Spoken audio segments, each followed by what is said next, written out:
السلام علیکم ورحمۃ اللہ وبرکاتہ. ربی زدنی علما رب اشرح لی صدری ویسر لی امری واحلل عقدۃ من لسانی یفقہوا قولی. کیسے ہیں بچوں آپ؟ امید کرتی ہوں کہ آپ سب اپنے گھروں میں خیریت سے ہوں گے. تو آج کا ہمارا جو ٹاپک ہے وہ ہے تجوید. تجوید کی کلاس میں پریویس کلاس میں ہم پڑھ رہے تھے زبان کے بارے میں. ہم نے خلق کے بارے میں پڑھا، جوف کے بارے میں پڑھا، اور ہم پڑھ رہے تھے زبان کے بارے میں کہ زبان میں 10 مخارج ہوتے ہیں جن سے 18 حروف ادا ہوتے ہیں. ان 10 مخارج سے ہم نے ایک مخرج کو ڈسکس کیا تھا. ایک مخرج ہم نے پڑھا تھا، وہ کون سا تھا؟ دانتوں کا اور زبان کا. کہ زبان کی نوک جب ثنایا علیہ کی جڑ سے لگتی ہے تو کون سے حروف ادا ہوتے ہیں؟ ت، د، ط. تو ایک مخرج ہم پڑھ چکے تھے زبان کا. آج ہم پڑھیں گے دوسرا مخرج. تو ہمارا زبان سے ادا ہونے والا دوسرا مخرج ہے وہ کون سا ہے؟ وہ ہے، یہاں آ جائیے میرے ساتھ. زبان کی نوک سامنے کے اوپر والے 2 دانتوں کے اندرونی کنارے سے لگے. یہ حروف ادا ہوتے ہیں سا، ز، ذو. تو سب سے پہلے حروف کا نام ڈھونڈیے. سا کہاں ہے؟ سا یہ رہا. سا. سا کی آواز کیا ہے؟ سا کی آواز بھی ہے سا. سا کے آگے دیکھیے ہم آواز میں کیا ہے؟ سٹار بنا ہوا ہے. اس سرکل میں سٹار اور کہاں ہے؟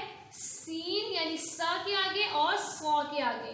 سا، سا اور سو کی آواز ملتی جلتی ہے، مطلب یہ ہم آواز کہلاتے ہیں. اس کے بعد دوسرا حروف ہے سا کے بعد زا، یعنی کہ جس کا نام ہے زال. زال کہاں ہے؟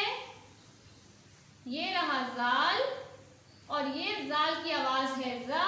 زا کے آگے ہے اسکوائر. اسکوائر اور کس کے آگے ہے؟ یہاں دیکھیے زا کے آگے، وا کے آگے اور زو کے آگے. یعنی کہ یہ 4 حروف جو ہیں یہ ہم آواز کہلاتے ہیں، یعنی کی آواز ملتی جلتی ہے، تھوڑا سا فرق ہوتا ہے. زا بھی باریک حروفوں میں سے ہے، سا بھی باریک حروف میں سے تھا. اب تیسرا حرف دیکھتے ہیں کون سا ہے.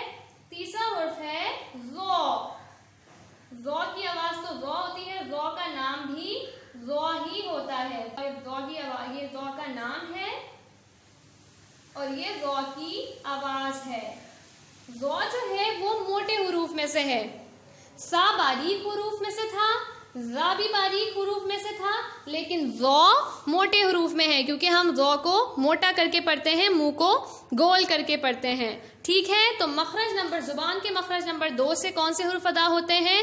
سا، زا، زو. اب ہم وائٹ بورڈ پہ ہم اس کی تھوڑی سی پریکٹس کر لیتے ہیں. چلیے آئیے وائٹ بورڈ کی طرف. جی بچوں، تو زبان میں ہوتے ہیں 10 مخارج اور ان سے نکلتے ہیں 18 حروف. مخرج 1 ہم پڑھ چکے تھے اور مخرج 2 بھی ہم نے پکچر بورڈ کے ذریعے میں نے آپ کو سمجھایا تھا. اب آ جائیے مخرج نمبر 2 پہ، یہاں پر وائٹ بورڈ پہ. مخرج نمبر 2 کیا ہے؟ زبان کی نوک یعنی کہ طرف اللسان جب اوپر کے 2 دانت ہیں، اوپر کے 2 دانت ہیں جنہیں ہم کہتے ہیں ثنایا علیہ، 2 دانتوں کے پچھلے کناروں سے لگے، مطلب زبان سے پیچھے. یہ جو ہمارے آگے کے نیچے کی طرف جو کنارے ہوتے ہیں، پہلے ہم نے جڑ کے بارے میں پڑھا تھا. جڑ ہوتی ہے اوپر اور اب ہم کناروں کے بارے میں پڑھ رہے ہیں. کنارے یہ ہوتے ہیں نیچے. تو کنارے ثنایا علیہ کے کناروں سے لگے تو کون سے حرف ادا ہوتے ہیں؟ سا، زا، زو. پڑھیے میرے ساتھ. زبان کی نوک ثنایا علیہ کے کناروں سے لگائیے پیچھے کی طرف سے. سا، زا، زو.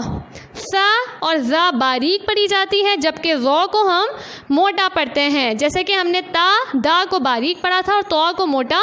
اسی طریقے سے سا، زا باریک اور زو کو موٹا پڑھیں گے. میں امید کرتی ہوں کہ زبان کا دوسرا مخرج بھی آپ کو اچھے سے سمجھ آ گیا ہوگا. تو اب آپ نے اپنے زبان کے دوسرے مخرج کی بھی پریکٹس کرنی ہے اس ویڈیو کے ساتھ. اور قرآن مجید میں بھی جب آپ سبق پڑھیں گے تو ان حروفوں کو تجوید کے ساتھ ان کے مخرج کے لحاظ سے درست ادائیگی کے ساتھ پڑھنا ہے آپ نے. فی امان اللہ. السلام علیکم.